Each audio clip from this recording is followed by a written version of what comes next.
Dr. Nightechoes. I worked the night shift in a very secure building. No one could get inside without a special card.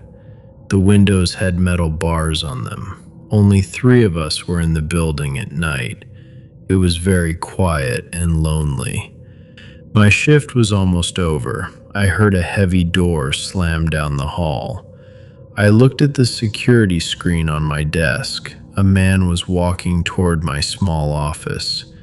He moved in a very strange way. He did not walk fast or slow. He just kept coming straight for me. He looked like he knew exactly where I was sitting. I thought it was a morning worker arriving early. I turned my chair around and waited for a knock. The knock never came. I waited for 2 minutes in total silence. I stood up and walked into the hallway. It was completely empty. I checked every single room. No one was there. I saw a heavy fire door at the end of the hall. That door stayed open with a strong magnet. Now it was closed tight. I felt very nervous for the rest of my shift. I went home and tried to sleep. The next day, my boss called me into his office.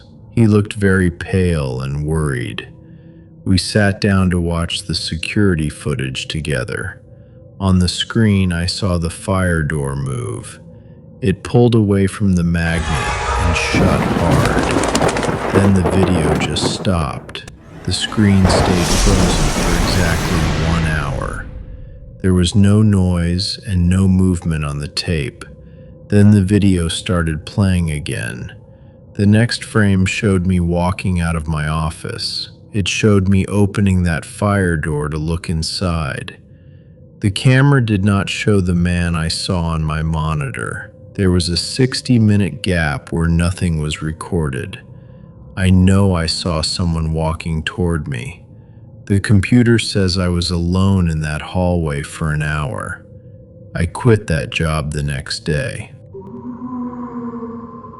I was working the night shift with another guard named Mike. It was just after midnight. The entire office building was supposed to be empty. I was watching the cameras in the lobby. I saw a group of 4 people walk into the elevator on the 4th floor. They were dressed in dark clothes. They did not look like the office workers I knew. I told Mike to watch the screen with me. We watched the red numbers change as the elevator went down. It stopped at basement level 2. This level is just a long concrete hallway with no windows. The doors opened on the monitor. We waited for the people to walk out. Nobody moved. The elevator stayed open for 10 seconds and then the doors shut. The hallway on the screen was completely still. Mike grabbed his radio and ran to the stairs. He reached the basement in less than a minute. He called me and said the hallway was empty. I told him that was impossible. There are no other doors in that hallway. The only way out is back through the elevator or a loud fire exit. No alarms had gone off. We locked the front doors of the building. We searched every floor from the roof to the basement. We looked in every closet and under every desk. We were the only living people in the building. We went back to the security room to watch the tape again. We played it in slow motion. We clearly saw 4 people walk into the elevator on the 4th floor. One man even looked directly at the camera. The elevator moved straight to the basement without stopping. When the doors opened at the bottom, the elevator was empty. There was no one inside the car. There was no one in the hall. They did not walk out.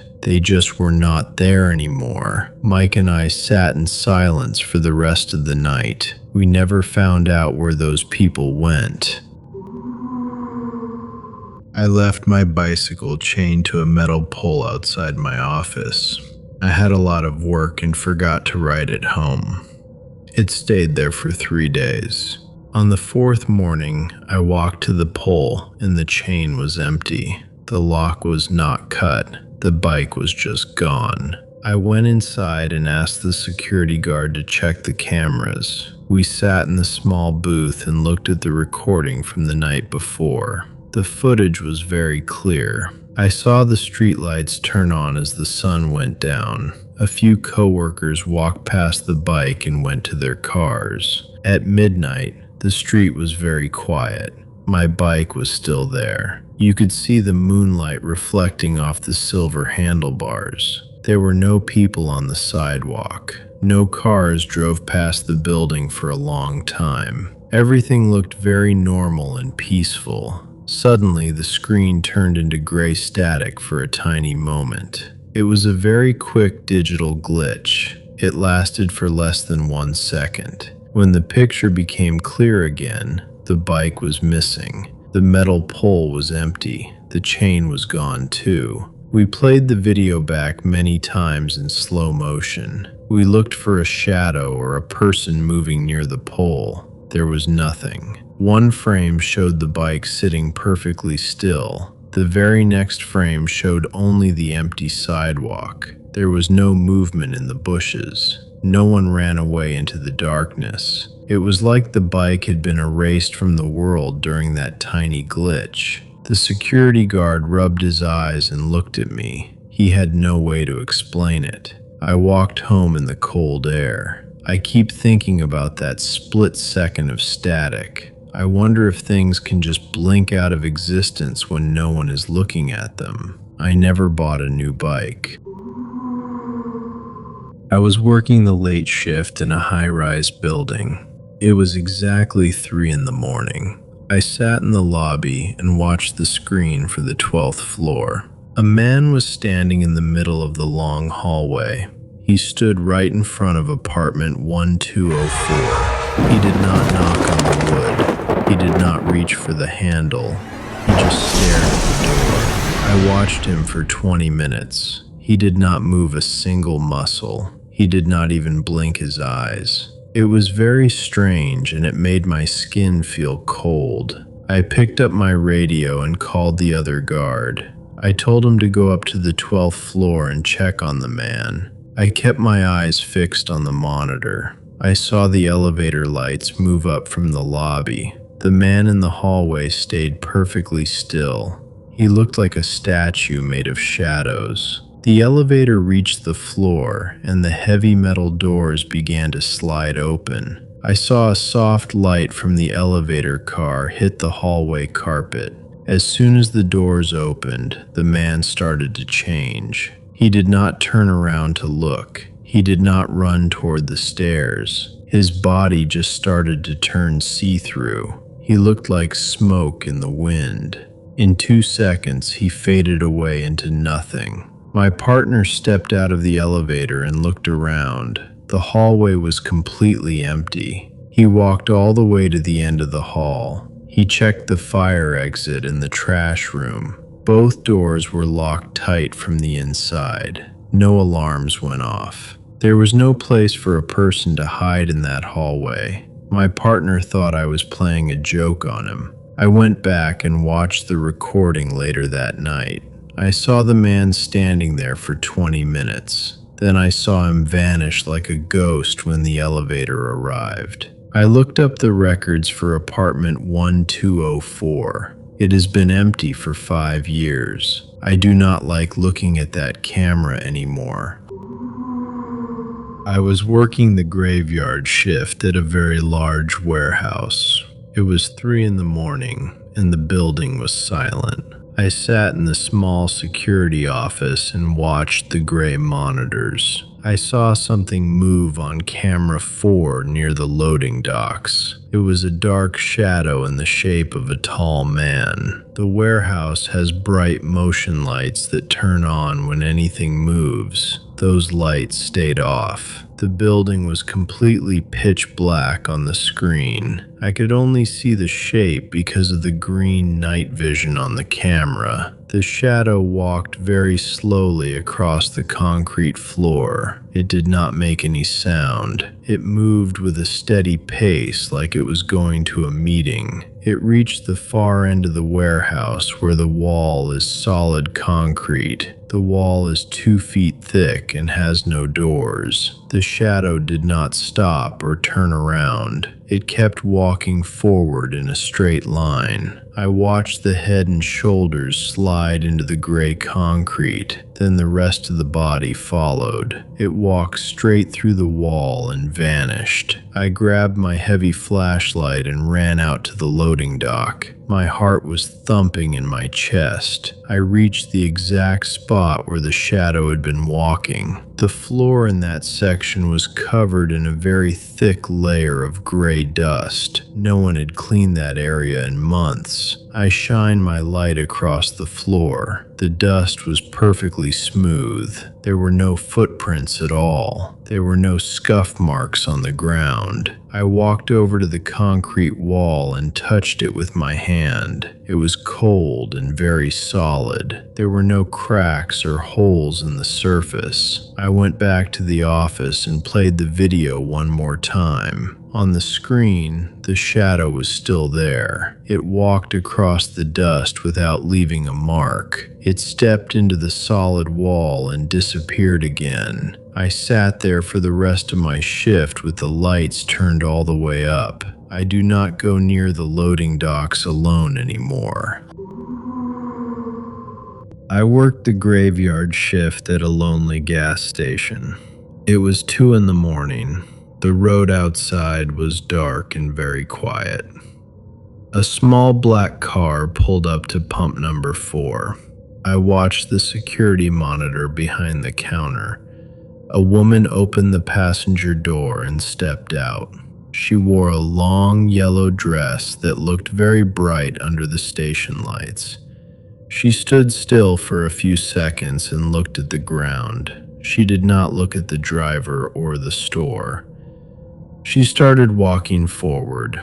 She did not walk toward the bathroom or the shop. She walked straight toward the large metal gas pump.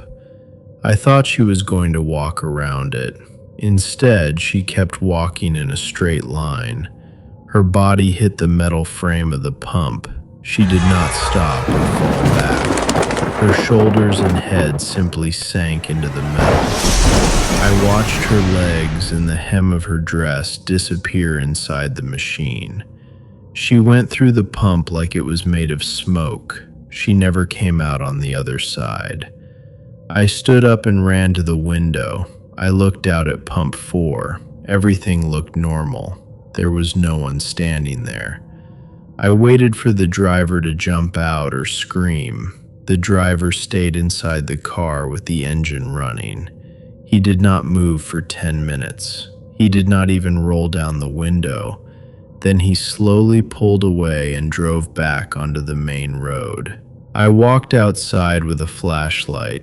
I checked the gas pump very carefully. There were no dents in the metal. The glass on the price screen was not cracked. There was no hair or clothing stuck to the frame. I went back and watched the video again.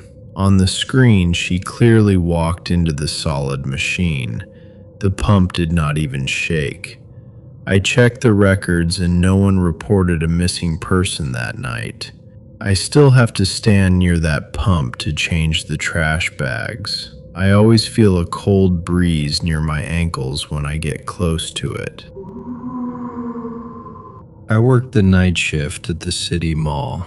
It was 4 in the morning. The mall was dark and very quiet. I sat in the security office and looked at the screens. I saw a little girl on the monitor for the main lobby. She was sitting on the edge of the large stone fountain. She was wearing a white dress. She was reaching into the water and splashing it around. I could see the ripples moving across the surface.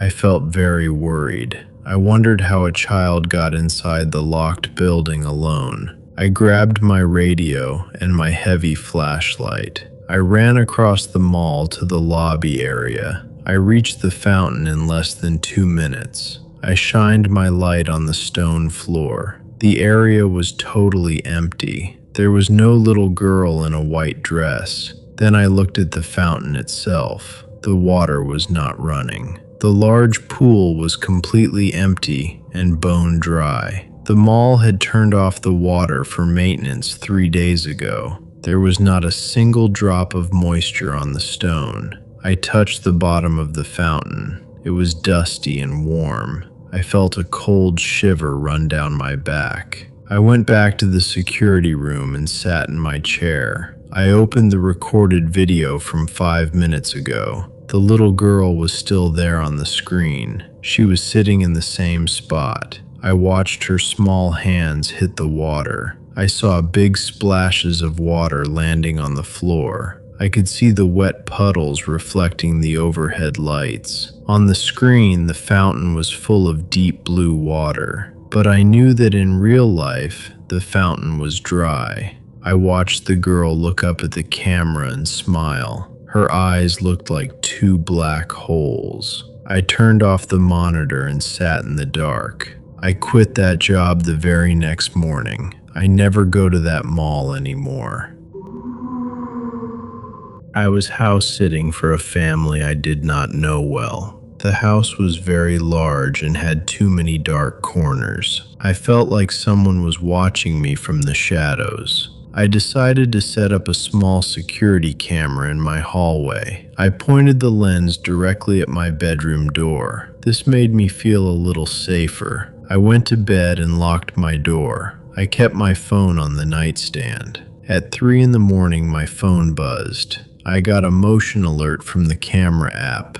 I sat up fast and opened the live video feed. The hallway was dark, but the night vision was clear. Suddenly, the camera began to tilt. It did not shake or fall. It moved slowly and smoothly. It felt like a hand was gripping the plastic base. The camera turned away from my door. It moved until it was facing a blank white wall. Then it stopped moving completely. I stayed frozen in my bed. I could not hear any footsteps outside. I watched the screen for 5 long minutes. My heart was thumping against my ribs. Suddenly the camera moved again. It turned back to its original position. It pointed right at my bedroom door once more. I did not sleep for the rest of the night. I stayed under the covers with a flashlight. The sun came up and I searched every inch of that house. I checked the deep basement and the small closets. I looked behind every curtain and under every bed. All the doors and windows were still locked from the inside. There was no one else in the house. I checked the camera for loose wires or a broken stand. The camera was heavy and sat on a flat shelf. It could not move on its own. It required force to turn the lens like that. I had to stay there for 2 more nights. I pushed a heavy chair against my door and kept the lights on. I never saw the camera move again, but I felt the weight of eyes on me until I left. I worked in central control at a big prison.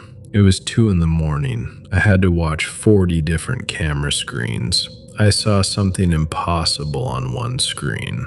A man was sitting in the classifications room. That room is always locked at night. No staff members were in that part of the building. The inmate just sat there in a plastic chair. He did not move his head or his hands. I felt a chill on my skin. I called the sergeant on the radio right away. He sounded confused, but he grabbed his keys. He took 2 other officers with him to check the room. I stayed at my desk and watched the screen. The officers were walking fast down the long hallway. The man in the chair did not look up. He stayed perfectly still. The camera feed flickered for 1 second. It was a very quick flash of light. When the picture came back, the man was gone. The chair was empty. The officers arrived a few seconds later. They unlocked the heavy door and went inside with their flashlights. They looked under the table and in the corners. There is no place to hide in that room. The walls are solid concrete. There are no windows. They found nothing at all. The room was cold and empty. I played the video back for the sergeant later that night. We watched it 10 times. In one frame, the man is sitting there. You can see the shadow of his legs on the floor. In the very next frame, the room is empty. There is no movement in between those two moments. He did not stand up and walk away. He did not slip through the door. He just stopped existing in front of my eyes. The sergeant told me to delete the file and forget about it. I cannot forget it. I still wonder who or what was sitting in that chair. I do not like looking at the monitors anymore.